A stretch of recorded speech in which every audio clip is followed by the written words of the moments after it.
السلام عليكم ورحمة الله. معكم أحمد نظمي. هنتكلم على أحد التقنيات المستخدمة بكثرة في عالمنا حاليا في الاتصال بالإنترنت، وهي أحد البروتوكولات أو أحد الوسائل اللي بستخدم فيها بروتوكول التريبل بي. بروتوكول التريبل بي هو بروتوكول الإنترنت الأساسي حاليا، يعني عامة أغلب العالم متصل بالإنترنت باستخدام بروتوكول التريبل بي. بس التريبل بي فيه مشكلة زي ما شفنا في تفعيلاته، إنه لازم يتفعل على فتحات سيريال. طبعا فتحات سيريال دي عشان تتوفر عندي فيها استحالة لأغلب المستخدمين يعني. الا لو عندي راوتر سيسكو اقدر افعل عليه اركب فيه فتحات سيريال. بس ساعتها برضو لازم يبقى عندي في الغالب لازم يبقى اتصالي من النوع ليز لاين. فده برضو هيزود الكوست وهيوجد صعوبة في ان انا اوفره. فقالوا احنا عايزين بقدر الامكان نطور بروتوكول التريبل بي ان احنا نستخدمه على فتحات الايثرنت. فاخترعوا لنا التقنية دي اللي هي معتمدة في الاساس على بروتوكول التريبل بي. بس هو بروتوكول بيستخدم مزايا التريبل بي بس تتفعل على فتحات ايثرنت. ايه هي مزايا التريبل بي؟ مزايا التريبل بي انه يتحكم في سرعه. دي حاجه. الحاجه التانية الاوثنتيكيشن. اقدر دلوقتي على سيرفر اسمه راديوس سيرفر او حتى على الراوتر بتاعي اللي انا هفعل عليه البوينت تو بوينت اوفر ايثرنت، اللي هيبقى راوتر سيرفر او راوتر بتاع السيرفيس بروفايدر بتاع شركه مزود الخدمه. اقدر افعل عليه كذا يوزر نيم وكذا باسورد، واستخدم ميزه الشاب. بروتوكول الشاب طبعا عارفينه احد خصائص الاوثنتيكيشن في البروتوكول التريبل بي. اقدر استخدم بروتوكول الشاب في ان المستخدمين ما يقدروش يدخلوا عندي غير لو كتبوا اليوزر نيم والباسورد صح. وبالتالي هتبقى وسيله كويسه جدا اني اعرف او اتحكم في فلان دفع الاشتراك ولا لا. لو ده ما دفعش الاشتراك الغي اليوزر نيم والباسورد بتاعته وارجع افعلها له تاني لما يدفع، وهكذا. فبقت وسيله لجني المال او جمع الاموال في شركات السيرفيس بروفايدر. فاقدر اخصص لكل يوزر يوزر نيم وباسورد. فبقت ميزه جميله لان هي دي فكره الشاب اساسا. اقدر كل اتصال اعمله يوزر نيم وباسورد. فدي فكره البوينت تو بوينت بروتوكول او المزايا اللي في بوينت بوينت بروتوكول. بس للاسف كانت بتلزمني انها تبقى على فتحه سيريال. دلوقتي من خلال البوينت تو بوينت اوفر ايثرنت نقدر نفعلها على فتحات الايثرنت العاديه. وده هيستلزم ان يكون عندي سيرفر، جهاز موزع عليه خدمه الانترنت. هيبقى عندنا هنا اسمه سيرفر، وده اللي بيبقى عند البروفايدر. وطبعا في راوتر بقى كلاينت، ده اللي هو راوتر الاي دي اس ال اللي عندي في البيت. طبعا ممكن نخليه سيسكو زي او احنا كلامنا على سيسكو اساسا. ازاي يبقى عندي آه، يعني راوتر سيسكو واخليه يتصل براوتر البي بي او اي سيرفر، ويبقى متوصل بيه از كلاينت يسحب منه السرعه. والسيرفر كمان يعمل له اوثنتيكيت، لازم يتحقق انه مكتوب له اليوزر نيم والباسورد صح قبل ما يخليه يسحب منه اتصال. ده هيتم على راوترين اللي قدامنا. راوتر 1 ده هنخليه السيرفر، وراوتر 2 هنخليه الكلاينت. هنروح على دول لسه راوترز جديده. هنقول له config t host server، نغير اسمه السيرفر. اول حاجه هنعملها ان احنا هنفعل خدمه البوينت تو بوينت اوفر ايثرنت عليه. وطبيعي ما دام هنفعل خدمات خاصه بالوان في الغالب هنلجا لفيرتشوال انترفيس كالعاده. زي ما اتكلمنا على الجي ار اي بنكريت فيرتشوال انترفيس. يعني الفيرتشوال انترفيس في الغالب بنستخدمه في حاجات كتير، انترفيسز وهميه، وهنستدعيها على الانترفيس الحقيقي اللي موصلني بالانترنت، اللي هو ساعتها بقى او عندنا هنا اللي هو انترفيس اف 01. يبقى احنا بنكريت فيرتشوال انترفيس بخصائص كتير، واقف على الفيزيكال انترفيس انده على الفيرتشوال انترفيس ده يتطبق بكل الخصائص بتاعته. فهنقول له اولا بي بي اي جروب بوينت تو بوينت اوفر ايثرنت، وادي له اي اسم، احمد مثلا. هكتب احمد طبعا عشان يبقى اسم معروف، عشان الناس ما تفتكرش ان ده حاجه فيكسد ثابته لازم يفضل الاسم ده. لا، هكتبه احمد عشان يبان ان هو متغير. كريتنا كده جروب اسمه احمد، في خصائص كتير بقى بداخله. فهروح بعد ما اكريته اروح على الانترفيس الحقيقي وانده على احمد ده يستدعي كل الخصائص بتاعته. هقول له اول حاجه virtual dash template 1.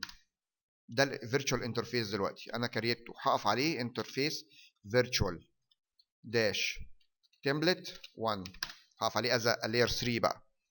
لازم اكتب له انترفيس زي ما بنكريت الفيلان بنقول له فيلان كذا، وعشان اقف عليها بقى واتعامل معاها از لاير 3 واديها اي بي لازم اقول له انترفيس فيلان كذا. فهي نفس الفكره، كريتها كريت الفيرتشوال انترفيس باسمه بس، وبعد كده وقفت عليه باستخدام امر انترفيس. فهقول له اي بي ادرس ويكتب له هنا بقى public IP. لازم هنا يكون مكتوب له public IP. فهنقول مثلا 1.10.10.1 على 24. خلي بالك هو دلوقتي هيوزع او هيخرج من خلاله رينج ايباد بابليك تكون من نفس البول، وهنشوف ده ازاي. دي بقى الايباد اللي بيحصل عليها جهاز الكلاينت او جهاز العميل من السيرفيس بروفايدر. طبعا هقول له نو شت داون. بعد كده هقول له بير ديفولت اي بي ادرس بول، واديها اي اسم، بول مثلا تيست. يعني ايه الكلام ده؟ يعني انت هتوزع للاطراف المتصله بيك او الكلاينتس المتصله بيك من خلال خدمه الدي اتش سي بي، او من خلال الرينج اللي انا حكيته لك دلوقتي واللي اسمه تيست. يبقى هديله رينج ايبات من الى يبتدي يوزعها، ولازم يكون الاي بي ده احد ايباتهم. اوكي، ويفضل يكون الاول، لان انا هكتب له دلوقتي ان انت هتوزع 1.10.10.2 الى 1.10.10.254، فعشان ما يوزعش نفس الاي بي ويحصل كونفليكت. اوكي، فانا بديله اول اي بي كده. بعد كده هقول له بقى point to point authentication chab calling. خد بالك ممكن اقول له authentication chab بس، ممكن اقول له chab calling زي ما كتبناها كده. دي معناها استقبل او تحقق من الاتصالات الوارده، الانكoming. خلاص، الانكoming calling تحقق منها. ممكن اقول له لو احنا كتبناها كده في التحقق من عده اتصالات، زي مثلا الكول اوت، يعني تحقق من الاتصالات الخارجه من عندي، انا مش هحتاجها طبعا. انا عايز الناس اللي بره هي اللي بالنسبه لي غريبه، فانا عايز اتاكد ان هم كاتبين اليوزر نيم والباسورد اللي عندي صح، وبالتالي دي اتصالات incoming، اتصالات وارده من الخارج، هي اللي عايز اتحقق منها. خلاص كده. طيب هقول له بعد كده اي بي لوكال بول،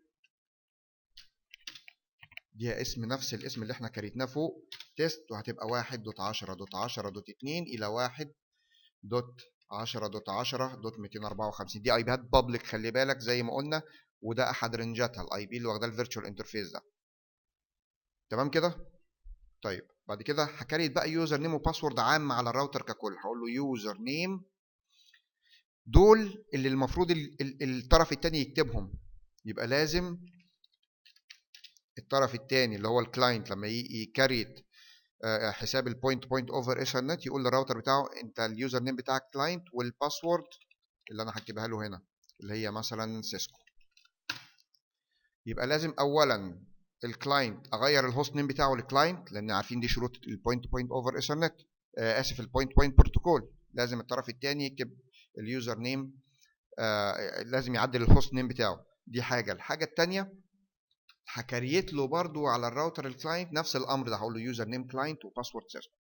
خلاص، يبقى هعدل له الهوست نيم واخليه كلاينت، وكمان هكريت له نفس الامر ده يوزر نيم كلاينت وباسورد سيسكو. هروح بقى على الانترفيس الفيزيكال اللي رابطني بالانترنت اللي هو F01، وهقول له point to point over ethernet enable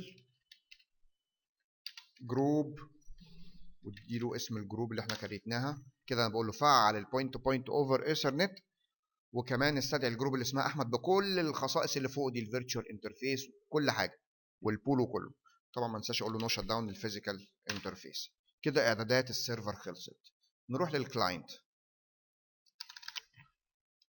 config t انترفيس. انترفيس ايه بقى؟ انترفيس دايلر. ده الفيرتشوال انترفيس اللي هيبقى عند الكلاينت، ما بكريتش دايلر غير عند الكلاينت.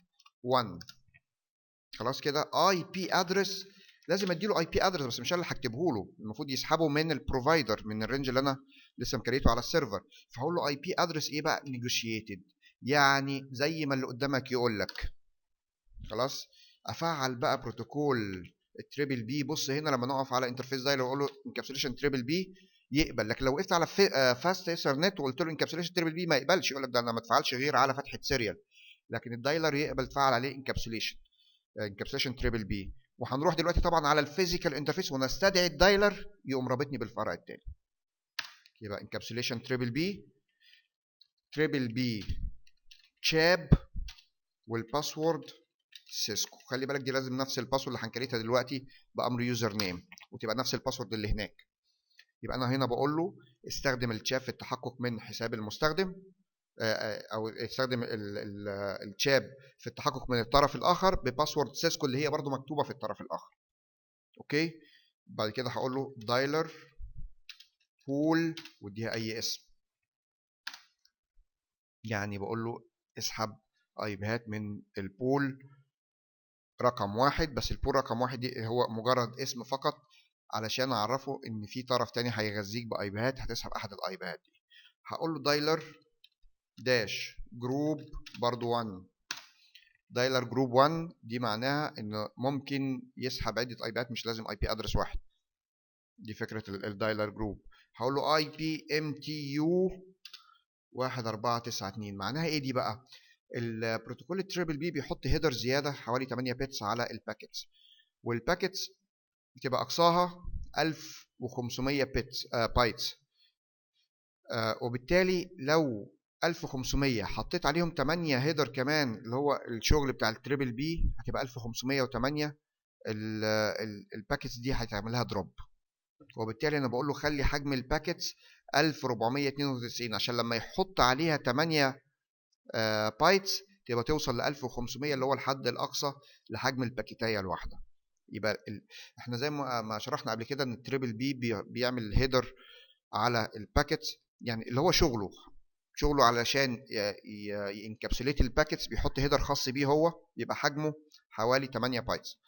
فلما هيحط الباكيتس دي على حجم البيانات العادي اللي هو المفروض باي ديفولت 1500 هيبقى 1508. فعشان كده بنقول له لا خلي حجم الباكيت العادي من غير الهيدر بتاعك 1492، وعلشان لما انت تحط الباكيتس بتاعتك اللي هي 8 تقفل 1500 اللي هو الحد الاقصى لحجم نقل البيانات. جزئيه الام تي يو دي طبعا الام تي يو هنقدر نشوفها من خلال شو انترفيس اف 00 اف 01 يجيب لك الام تي يو اللي هي ماكسيمم ترانسميشن يونت، حجم الحجم الاقصى لنقل البيانات بتتحط في باكيتس حجمها قد ايه، ده الحد الاقصى. فهنا بنقول له خلي حجم نقل الباكيتس من خلال الدايلر ده 1492 بايتس. اوكي. بعد كده نو شت كده كريتنا الدايلر انترفيس اللي هو الانترفيس الوهمي. هقول له انترفيس اف 01 الفيزيكال بقى اللي رابطني بالانترنت. هقول له نو شت داون دي اول حاجه عشان افعل الانترفيس، وبعد كده هقول له بوينت تو بوينت اوفر ايثرنت. خلي بالك هو هنا اتصل بالطرف الثاني المفروض هيسحب منه ايباد.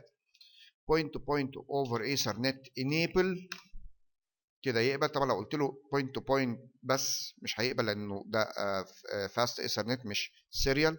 هنا قلت له بوينت تو بوينت اوفر ايثرنت انيبل. بعد كده بوينت تو بوينت اوفر ايثرنت داش كلاينت دايل بول نمبر 1. اسحب من البول نمبر 1 اللي هي متكريته على الفيرتشوال انترفيس هنا. لو انا بمعنى اصح استدعيت دايلر 1 على الفيزيكال انترفيس هنقوله كده دو شو اي بي انترفيس بريف. لسه ما سحبش حاجه. ما سحبش حاجه ليه؟ هنلاحظ انه لسه بيعمل عمليه الاتصال، بس المفروض ما يجيبليش change state to down. لازم يكون up. اخر حاجه down دي معناها انه مش متصل. لسه ما سحبش ايبيات اساسا. هنتحقق من الطرف الثاني من خلال شو اي بي انترفيس بريف. هنا بيحاول يعمل اتصال جاب لي اخر حاجه داون، ده معناه انه ما نجحش في الحصول على ايبيات. هنقول له دو شو اي بي انترفيس بريف. المفروض اللينك فيرتشوال تمبلت 1 ايباد سليمه في داون. هنتاكد ان احنا واقفين على الفيرتشوال تمبلت. هنقول له نو شت داون. الفيزيكال انترفيس اخباره ايه؟ الفيزيكال انترفيس معمول له نو شت داون ما فيهوش اي مشاكل. طب على فكره في حاجه احنا ناسيينها ودي قلناها في النص كده وما راعيناهاش في الكلاينت. الكلاينت لازم يتغير الاسم بتاعه. احنا سايبينه على الاسم الديفولت كل ده. بالظبط فعلا احنا سايبينه على الاسم الديفولت اسمه R2 ولا كريتنا حتى يوزر نيم ولا باسورد. فهنقول له يوزر نيم كلاينت باسورد سيسكو. دي اول حاجه المفروض كده يحاول يعمل. هنشوف لو سحب ايبيهات يبقى الدنيا تمام. يوزر نيم كلاينت، باسورد سيسكو. انا برضو مش فاكر احنا فعلناها ولا لا، عايزين نتاكد. مفيش اي يوزر نيم اتكريت، يبقى المفروض دي الخطوه اللي ناقصانا. بيحاول يعمل اتصال دلوقتي. ها، داون تاني. اخر حاجه بقى عندنا هوست، ونسميه ايه؟ كلاينت. نشوف كده الاخبار. لازم هيعمل محاوله تاني دلوقتي.